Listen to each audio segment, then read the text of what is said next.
สวัสดีครับพบกับรายการโชว์รูมนิ่มกับผมอาจารย์นิกรอีกครั้งนะครับวันนี้เราจะเข้าสู่หัวข้อที่ผมว่าเป็นเรื่องที่คาใจพี่น้องคริสเตียนจำนวนมากนะครับและก่อนอื่นผมต้องออกตัวก่อนนะครับว่าแหมถ้าจะบอกว่ามัน100%เต็มเนี่ย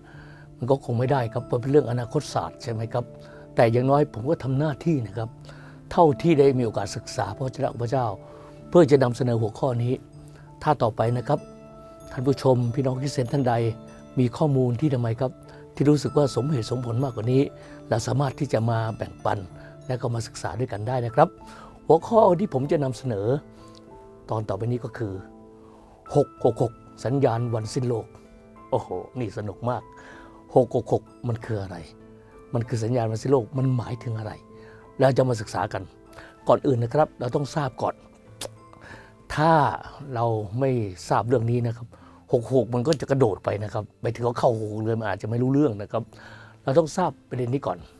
ว่าเวลาพระเจ้าพระผู้เป็นเจ้านะครับผู้ทรงสร้างมนุษย์เนี่ยเวลาพระองค์ทอดพระเนตรนะครับไม่เหมือนมนุษย์มองถ้าภาษาชาวบ้านก็คือพระเจ้าเนี่ยมองไม่เหมือนมนุษย์มองมนุษย์มองว่านานพระองค์มองว่าสั้นมนุษย์มองว่ามีค่าบางทีพระองค์มองว่าไม่มีค่ามนุษย์มองภายนอกแต่พระองค์มองที่จิตใจภายในนะครับมนุษย์มองว่ามีหลายวันแต่พระเจ้ามองมีแค่3 วัน only 3 days ในความคิดของมนุษย์เนี่ยโลกเนี่ยโอ้โหมีหลายหมื่นวันเป็นล้านวันมั้งแต่ในความคิดของพระวจนะของพระเจ้าพระคัมภีร์นะครับโลกนี้มีเพียงแค่3 วันพระเจ้ามองไม่เหมือนมนุษย์มองพระคัมภีร์เปิดเผยชัดเจนว่าพระเจ้ามองโลกใบนี้มีแค่3 วันคือวันนี้และวันพรุ่งนี้อันนี้เกี่ยวข้องกับพระนามของพระองค์ด้วยคือนามพระองค์ก็คือพระเยโฮวาพระเยโฮวานะครับคำนี้เป็นภาษาฮิบรูเนี่ยจะลึกซึ้งกว่าภาษาอังกฤษแล้วภาษาอังกฤษก็ลึกซึ้งกว่าภาษาไทยลึกซึ้งเลยนะฮะภาษาอังกฤษเวลาเราดูนะเราจะรู้ว่านี่คือ past tense present tense แล้ว future tense ใช่ไหมครับ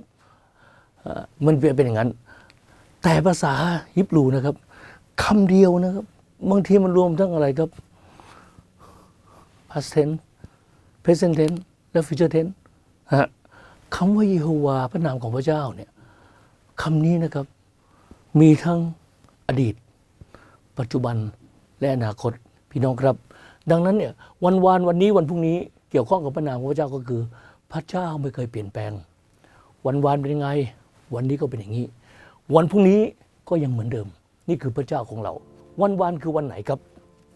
วันก็คือวันที่พระเจ้าดำรงอยู่และพระเจ้าดำริสร้างฟ้าสวรรค์และจักรวาลนะครับจนทำไมครับจนถึงสร้างโลกใบนี้แล้วก็สร้างมนุษย์คู่แรกของโลกคืออาดัมกับเอวานะและอาดัมเอวาก็มีความสัมพันธ์กับพระเจ้าในความสว่างนั้นอันนี้คือวันครับตามหลักการของพระคัมภีร์ที่เปิดเผยเราวันนี้เริ่มตั้งแต่มนุษย์ตกในบาปจนพระเยซูมารับสภาพเป็นมนุษย์และเป็นขึ้นจากความตายและพระองค์จะกลับมาเพื่อรับคนที่เชื่อไปอยู่สวรรค์คนไม่เชื่อถูกพิพากษาตามกรรมบาปของเขานี่คือช่วงของวันนี้ซึ่งถ้าพี่น้องเคย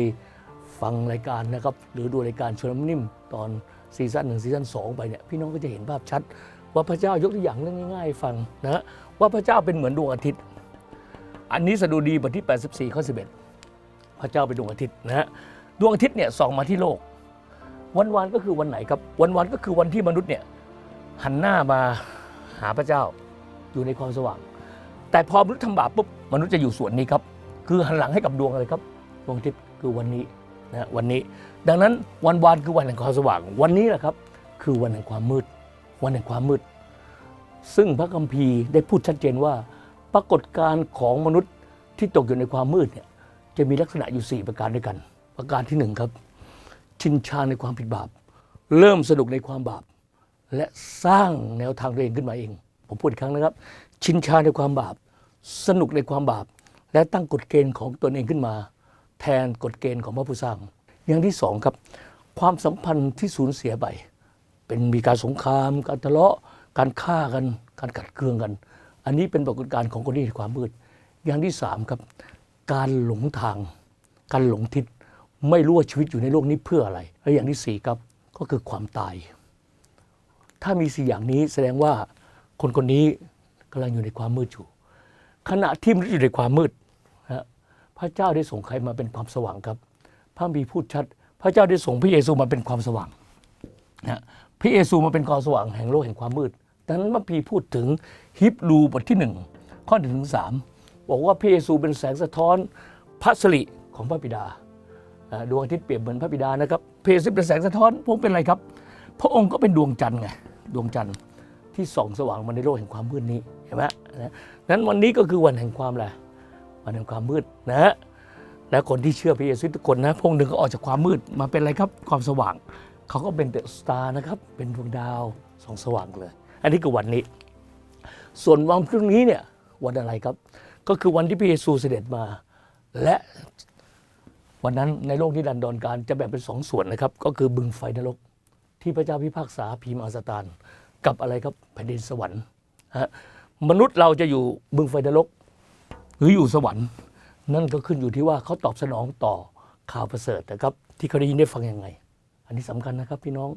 ตอบสนองดีๆคิดดีๆนะครับในการตอบสนองนั้นเอาละ66มันเกี่ยวข้องกับตรงไหน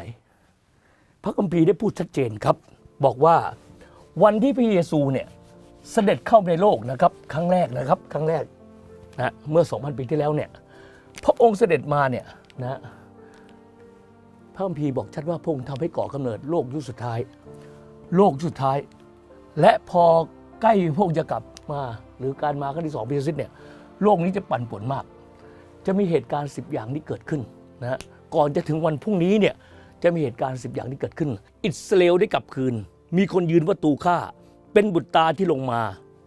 คือราชาองค์เยซูสงครามอันดุถูมีให้ดูอยู่ทุกเมืองแผ่นดินไหวได้เกิดขึ้นทุกวันคืนแสนน่ากลัวอดอยากเต็มไปทั่วหลายครอบครัวต้องอดตายเต็มด้วยผู้สอนผิดยังมีฤทธิ์ของโรคร้ายความรู้แพร่กระจายบาปหลากหลายมากทวีข่าวประเสริฐขยายออกมีคนบอกไปทุกคนเพื่อเตือนทุกๆคนให้หลุดพ้นได้กลับใจสุดท้ายในที่สุดบุตรมนุษย์จะคืนกลับมาเพื่อจะรับผู้ที่เชื่อกับเบื้องบนแต่คนที่ใจแข็งต้องอ่อนแรงตกบึงไฟขอท่านได้กลับใจรีบถ่อมใจได้รอดเอ่ยนี่ก็คือ10คำทำนายนะครับที่เกี่ยวข้องกับพระคัมภีร์ถ้าพี่น้องสังเกตดีนะครับมันมีตัวหนึ่งที่ผมเขียนไว้ก็คือความรู้แพร่กระจายก่อนวันสิ้นโลกก่อนพระเยซูจะมาความรู้มนุษย์จะทวีมากขึ้นอย่างที่ไม่เคยเป็นมาก่อนผมถามพี่น้องหน่อยยุคไหนครับความรู้เจริญที่สุดท่านรู้อยู่แก่ใจครับยุคนี้เจริญเร็วมากครับไม่ผมเติบโตในช่วงที่ไม่มีม้วนวิดีโอตอนเล็กแล้วสุดท้ายมีม้วนวิดีโอพอม้วนวิดีโอไม่นานปุ๊บกลายเป็นซีดีเดี๋ยวนี้ซีดีหายกลายเป็นดีวีดีเดี๋ยวนี้ร้านดีวีดีไม่มีแล้วครับยุคไหนครับความรู้เจริญเร็วที่สุดยุคนี้ใช่ไหมครับ666มาพร้อมกับคำทำนายนี่แหละครับคือความรู้ทางวิทยาการของมนุษย์เจริญขึ้น666มาด้วยนี่ก็คือคำนำครับของ66สัญญาณวันสิ้นโลกผมหวังว่านะครับพี่น้องจะติดตามตอนที่2นะครับเราจะเจาะลึกเข้าไปเรื่อยว่า